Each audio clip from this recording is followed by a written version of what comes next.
नमस्कार guys, welcome to the Upasana IAS academy. Myself Upasana Sareen. Guys, आज की वीडियो में हम लोग सेकंड क्लास जो कि दिल्ली पुलिस की हम बात कर रहे थे, हम उसकी सेकंड क्लास को देखते हैं। कल की क्लास में हम लोगों ने देखा था कॉन्स्टिट्यूशन से रिलेटेड इम्पोर्टेंट फैक्ट, और आज की क्लास में हम लोग देखते हैं कॉन्स्टिट्यूएंट असेंबली के बारे में। जब कॉन्स्टिट्यूशन बनने लगा तो सबसे पहला एक क्वेश्चन था, संविधान को कैसे बनाया जाए। क्योंकि कॉन्स्टिट्यूशन बनाने का जो जिम्मेदारी थी, ये जिम्मेदारी कोई सिर्फ एक व्यक्ति नहीं निभा सकता। इस जिम्मेदारी को निभाने के लिए पूरा टीम वर्क चाहिए था। कोई ड्राफ्टिंग कमेटी का अध्यक्ष रहा, तो कोई यूनियन पावर कमेटी का, कोई स्टेट पावर कमेटी का, कोई माइनॉरिटी कमेटी का, या कोई स्टीयरिंग कमेटी का, या कोई झंडा समिति का। इस तरीके से कुछ मेजर कमेटीज बनी, कुछ माइनर कमेटीज बनी। पर कॉन्स्टिट्यूएंट असेंबली की बात हुई, संविधान सभा की, तो इस संविधान सभा का मुख्य उद्देश्य क्या होगा, मेंबर कैसे बनाएंगे कॉन्स्टिट्यूशन, बनेगा कॉन्स्टिट्यूशन तो कैसे बनेगा। क्या हम ब्रिटिशर्स के गुलाम थे तो हम ब्रिटिशर्स का सिस्टम रखें, या हम अमेरिका का सिस्टम रखें, या हम नॉर्थ कोरिया का सिस्टम रखें, हम करें क्या। ये बहुत बड़ा क्वेश्चन था संविधान बनाने वालों के सामने, और इस क्वेश्चन का जवाब के लिए बनी थी कैबिनेट मिशन। कैबिनेट मिशन बना, ये सारा आपको हिस्ट्री में बताया जाएगा, पर मैं एक शॉर्ट वे में बता रही हूँ कि कैबिनेट मिशन से इलेक्शन हुआ, और इलेक्शन से जो संविधान सभा में सदस्य थे, उन सदस्यों की भागीदारिता, पार्टिसिपेशन रहा, और एक तरह से कहा गया कि ये जो कॉन्स्टिट्यूशन है ये इनडायरेक्टली भारत के लोगों के द्वारा ही बनाया गया। मतलब जो भारत के लोगों के प्रतिनिधि हैं, क्योंकि उस समय डायरेक्ट वोटिंग नहीं था, तो इनडायरेक्ट वोटिंग हुआ। तो इनडायरेक्ट वोटिंग से मेंबर्स चुने गए, और वही सदस्य जिम्मेदार थे इस संविधान को बनाने के लिए। तो गाइस, ये तो समझ में आ गया कि संविधान बनाना सबसे ज़्यादा इम्पोर्टेंट था, और संविधान बनाने के लिए जरूरी है संविधान सभा। अगर इस संविधान सभा की बात की जाए तो सबसे पहली बार इस संविधान सभा का विचार दिया, मतलब किसने आइडिया दिया कि कॉन्स्टिट्यूएंट असेंबली होनी चाहिए। इस संविधान सभा का आइडिया दिया था सबसे पहले व्यक्ति, जिनका नाम था एम.एन. रॉय। 1934 में उन्होंने कॉन्स्टिट्यूएंट असेंबली के लिए विचार दिया। अब इस संविधान सभा की बात करें तो सबसे पहली बार 6 दिसंबर 1946, गाइस डेट याद रखिएगा, 6 दिसंबर 1946 में पहली बार ये संविधान सभा का फॉर्मेशन हुआ।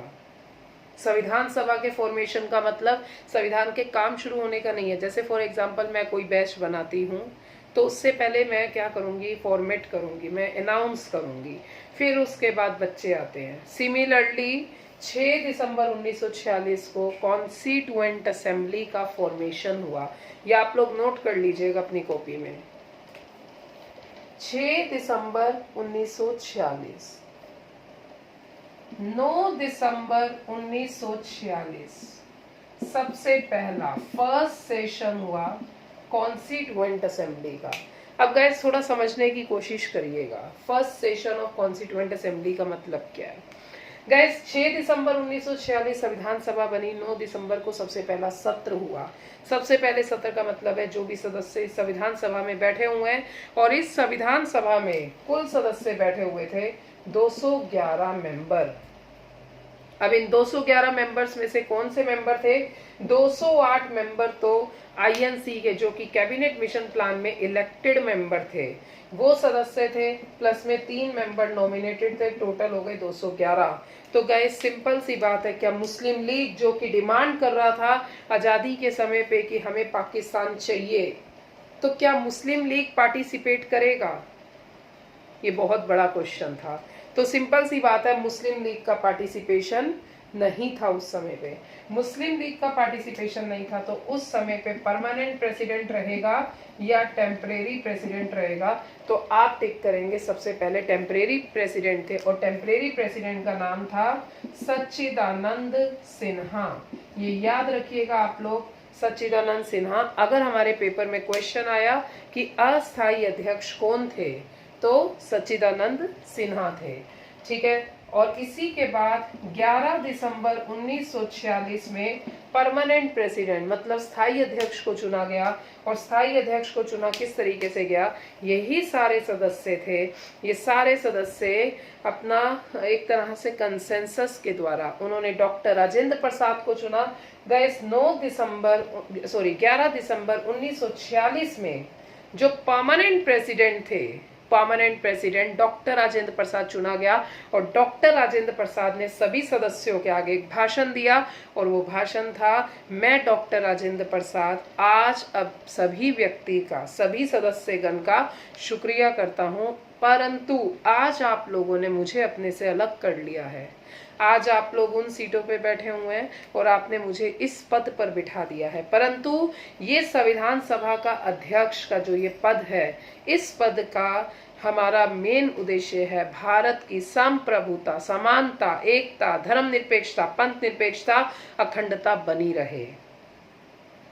और आज हम इस स्वतंत्र भारत की बात करें, जो आजादी हम इतनी शहादतों के बाद ली है, तो इस भारत की संविधान के निर्माण का प्रारूप रखा जा रहा है। तो इस संविधान के, इस भारत के जितने भी ये समस्त नेतागण या जितने भी समस्त सदस्यगण हैं जो कि इस कॉन्स्टिट्यूशन को बनाने की मुख्य जिम्मेदारी रखे हैं, तो ये सभी सदस्य से बस मैं एक ही चीज कहूंगा, अगर भारत को बढ़ाना है तो भारत बढ़ सकता है सिर्फ और सिर्फ ईमानदार नेता से।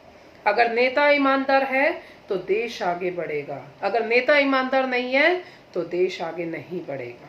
सो नेता का ईमानदार होना सबसे ज्यादा इम्पोर्टेंट है। ठीक है।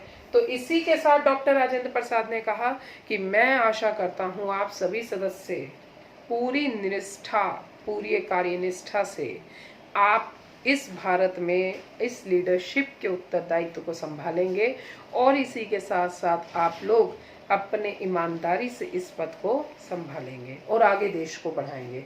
और इसी के साथ साथ आगे अनंत समय तक जो भी भारत के नेता आएंगे, वो सभी नेता अपनी पूरी इच्छा शक्ति से भारत के लिए काम करेंगे।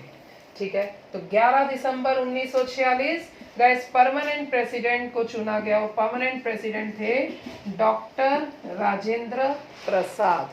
और वाइस प्रेसिडेंट, क्योंकि ये क्वेश्चन आता है पेपर में परमानेंट प्रेसिडेंट का, वाइस प्रेसिडेंट की बात करें गैस, तो वाइस प्रेसिडेंट थे एच.सी. मुखर्जी।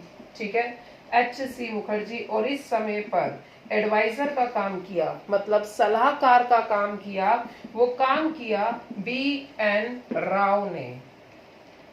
अब जब ये कॉन्स्टिट्यूएंट असेंबली बनी, तो बनने के बाद फिर क्वेश्चन आया 13 दिसंबर 1946 को, क्योंकि अब इस समय पर permanent president doctor Rajendra Prasad, vice president एच.सी. Mukherjee और एडवाइजर थे बी.एन. राव व संविधान सभा के अन्य सदस्य, जिसमें मुस्लिम लीग पार्टिसिपेट नहीं थी। गाइस ध्यान रखिएगा, हैदराबाद ने पार्टिसिपेट नहीं किया। 13 दिसंबर 1946 की बात की जाए तो हमारे पंडित जवाहरलाल नेहरू, ध्यान रखिएगा, पंडित जवाहरलाल नेहरू, इन्होंने पेश किया ऑब्जेक्टिव रेजोल्यूशन। ये याद रखिएगा, कॉपी में नोट कर लीजिएगा। इन्होंने पेश किया ऑब्जेक्टिव रेजोल्यूशन। ऑब्जेक्टिव रेजोल्यूशन का मतलब है कि मैं पंडित जवाहरलाल नेहरू आज सभी सदस्यों को इस संविधान बनाने के लिए एकमात्र एक उद्देश्य देना चाहता हूं, जिसको ये सारे सभी सदस्यगण ध्यान में रखते हुए संविधान बनाएंगे। तो वो उद्देश्य है we the people of India, हम भारत के लोग, भारत को we the people of India having solemnly resolved constituent India into, क्या बनाएंगे भारत को, sovereign, socialist, secular, democratic republic. हम भारत को बनाएंगे संप्रभुत्व, समाजवाद, सेकुलर, धर्मनिरपेक्ष, लोकतंत्र और गणतंत्र। संप्रभुत्व का मतलब है हमारा भारत अपने देश, अपनी बाउंड्री में पूरी तरह से स्वतंत्र है। भारत अपनी बाउंड्री में पूरी तरह से स्वतंत्र का मतलब ये है जम्मू कश्मीर से कन्या, गुजरात से लेके नॉर्थ ईस्टर्न, भारत अपनी बाउंड्री में स्वतंत्र है। भारत अपने कार्यों के लिए किसी पर भी डिपेंड नहीं है, ठीक है। और इसी के साथ साथ भारत में जो भी लोग हैं वो लोग वोट देंगे और उस वोटिंग के लिए जो वोट वगैरह बनेंगे उसके लिए बनाया जाएगा डीलिमिटेशन कमीशन। डीलिमिटेशन कमीशन 1952 में बनी। गाइस ये क्वेश्चन हमारे पेपर में आया हुआ है।